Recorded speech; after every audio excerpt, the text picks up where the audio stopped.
Talo foi whaafonga mai moa si o tātou atunu ule nei fo iwa ingo le aso, o si whaapoponga fo ineo au atamua, usi mai al whaafonga.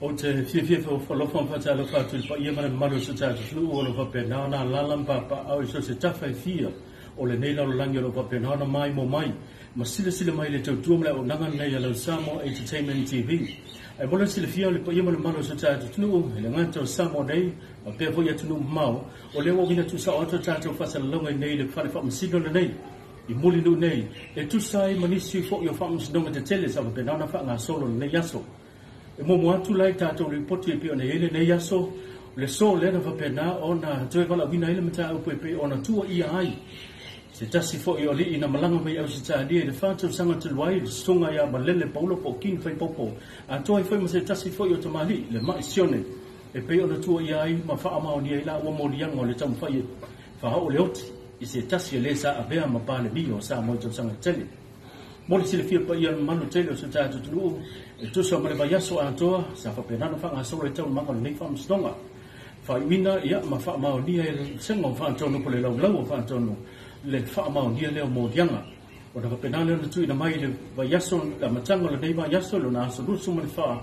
Leo na whapena o na whaatulanga le whamstonga la whapenano na whonga ina ai le whaiunga le whamstonga. E tusa ma le whaamao nia mōdianga. Piteani, na tūlai ia le tamaitai o lo ia Nasa yuni sa polo lelo tula ima le ma isione ma talo sanga ilu ma fa musnonga na fionga muy Clarence Nelson ina ia fa penana sila tuto au fa penana tau ni maina fa penana tu ina mai de tonu ia le talo sanga pili e to ilu e fa uma pe na fa ma mi mo dianga sa ro le fionga le fa msino ele yo atu se kopio le talo sanga ia tia na fa tulanga le fa musnonga pe na ele so itiani o le so o le na fa penana no to wala wina ma tula ia ia malele paulo po kin vai pomo fa leo lumo le famsnonga le tan sanga le ina ia pa na ona to sia lama loia mo mia si loia tu la imoia e pe o fa tonga la na loia le fa tu langa le famsnonga le so balo le masino me le pa na ona to ilo le tan sanga le nei apile pe na fa o wina to mai ta io nasa yuni sa polo mo le to ilo ino fa una pe na fa ma nia il senga fa tonu mo yang a to ai mala pa dole na Tawa na o te o maua sa lo ia tu la mo le le pauko ia na tu disi tau mongo fo disi tatu fo stongo disi tu la la lo mo ia la pa ia mo malu sta tu no mo le tu na nei ala Samoa Entertainment TV mai no tu ona nei Ganasavea ma mia tafanga le tawa manu te leina fa sa fe E tu sa male afeli ma se laule fai tau o fa i alo mo fa na o le tunu Ua whaamauina le pesi ai I le folu li tu ainga o le pi le masina le nei o Aparila. I le wheloa inga tu stalama le ofisa silo le soifua malolo ina I le hason nafi.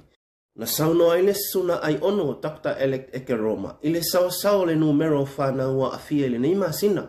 Pe afa tusa I le na o le 5 se lau se fulu iba tamaiti. Na afia I le masina o mati. Tatu ava I love I la whai tamaiti report mai I tatu outpatient clinic le pediatrics.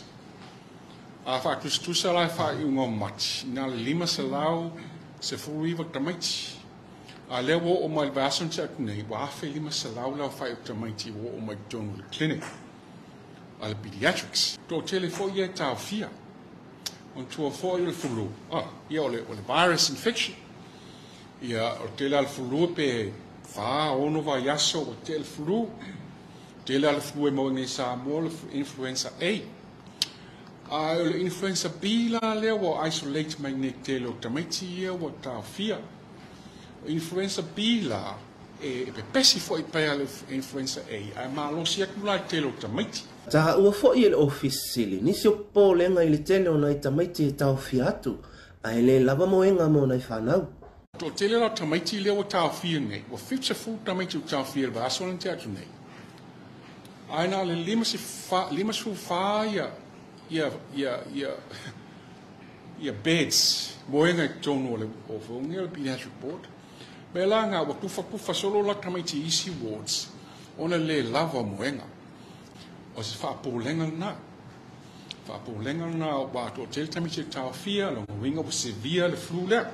A faila o severe flu, don't fia, for antibiotics, me o pena. Ua whailo ai ono ua ta oto nei se talo sanga le matanga luenga i kapeneta.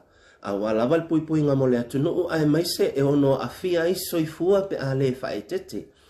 O le whautuanga le matanga luenga le atunuu e a ona toi whaamalosia le whai o tali fonga, alo ese mai no fuanga tumutumu, ma fufulu malima ma ia tu ma i taimi uma, ma ia wawe ona wa aise fo mai pe a whaapea wa a fia ia unga. O le afia na fin whailoa mai e le matanga luenga wa onga ta alonga manga nuu, ma wa onga uma, e au fia ia onga le maloa, onga le kalesia, whaapea ma onga tu ma oti, le whaawawa i leo na malolo ma tapunia onga uma, a mata mai le aso mua o me lua o lua tolu, se ia o le aso lima o me lua o lua tolu. O le aso lua sifulua no me o le a whaatau nu ina aitu unga fautasi, e tau alunga isa sa o le whaamanatu ino le ono sifulu tausanga, le asa whaamanatu i le tausanga atoa. I lunga o whasalaunga le lua a pipo le le teo le malo, na whamanino mai ai le taitai whono o le soa komiti o le tuunga fautasi, le komisina o leo ia au pa au longa i tino Filipo. Ua mautinoa e 5 fautasi o le atau wāma ua mai a le stala, e au fia i le sa o le telefoni o le wainu o mai whale uma nono tai, lito rina mai toa mua, tolo ta mauli mai sale longa, senga wāolo o alo ina e tamatuai o le malisi, tan pasko wa o ngamata ese i ala fua. Na ta ua e au pa au, e tasile sa o leo wa aia wa a mata to le ninga mata penanga, ma o lo faima sia le komiti a fio anga nei malatou sa. Po ua mai a wha le leia a wale wha moi, pe o na tuu ina tuai e le malo ma le komiti le ta ese fulu a feta lai a fio anga ta itasi. Nei a wala le ta pena ino a latou sa, na sauno foi au apa au ua ia ele wha moi o le komiti, o le afo le se fulu tasi a nga i le se fulu lua, e ono a mata i le tu unga, e fua le i tu langa i le sua tutui o le tai, ma e tatau na ta le se fulu tasi ua taunu umasa i le no fuanga. E a mata i le tu unga, na whailo fo i le tai fono le soa komiti tau le sanga kapteini o sa uma o lo tau wā. I le tele o tu unga ua tuanai, e tele le mamanu o le atunu o e whaalawe i le no fuanga, o lo o pā i le whana ma a mata mai ai le tu unga, o lea o te talo mai ai le komiti. O le talo la le mtanga luenga, ina ia whaititia fo ia le malu le tunu o nā ngai atu i o le tūlanga le o lo a mata mai tu unga. Ia e mai se fo i o taimi o lo whaanga solo mai tu unga, o nisi nā o atunga lunga fo ia mawhaitionga fo ia kapteni o sānei. Ona ele ngata o le whainga tā i ona alo ia fautasi. Ona le whalawelawe solo nisi o le malu le tunu o taimi sa o tuunga. Talo atu le malu le tunu. Ia o lunga o tani ngalu ma TV ho ia la alwatu o mai ia whasala launga o tuunga ni. E mauti no ai manino leima ma le lei fo le mata mai le malu le tunu ka. O le litorina mai toa mua le na sola ma le siampini le lua fesful ma le ono. Ma le toi whai ai mani tu unga fantasi. O le aso lua sful ma le ono la o le masina fou o le ato ilo ai le siampini o tu unga fantasi o le ono sfulu tausanga. Po ai o le aso ipi i le ono sfulu wafe tala. Nisi o tala o le aso na finta walunga ai le ta amilusanga ta ito fitua o ngā tūlanga lua mai polu masawai. Sa tausini o le ipo le pāle mia le nei tausanga. E lua sfulu a onga na awai, ma o lea ta amilisanga sa ngā lue whaatasiai laka pi Samoa ma le matanga luenga wa onga ta alonga ma ngā nuu. Mai sa whaasala lau tu sa o e lea la ata le TV tolu, na mai tauina le mawalunga le whaatino ina le whanau le ta alonga. Ma whaatulanga mai ai le malanga atu leo le ipo le pāle mia i sawa i le nei tausanga, ina ua manu malo palauli a ana i le la ua sa ilinga siampini, i ai se fulu fitu palauli i le se fulu wha ana. I leipu mawholafola na sola ai ma le pā malo tufanga, ina ua manu malo i le la taalonga tau whao ma sawa i sifo i ai e fitu i le 5.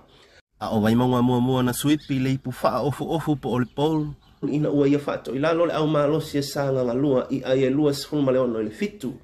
Ua malanga tua i nei la palauli ma le ipo le pā le mia i sawa i le nei tau sanga i le leidi Samoa tolu, moli mai fo i whaftai le mtanga luenga wa onga, i le leita pena o au ta alo a onga uma, awa lava le atina ina o le taalonga laka pita i to fitu le tato watunu. Ia, ua whai e upolu le tala masania le au le tale nia, e toi oso fo i le la, ma le masina i le po. o talafona o atamua an Samoa Entertainment TV mai Samoa nei tātou whenua ina aso ataiao ai whaasoipueo.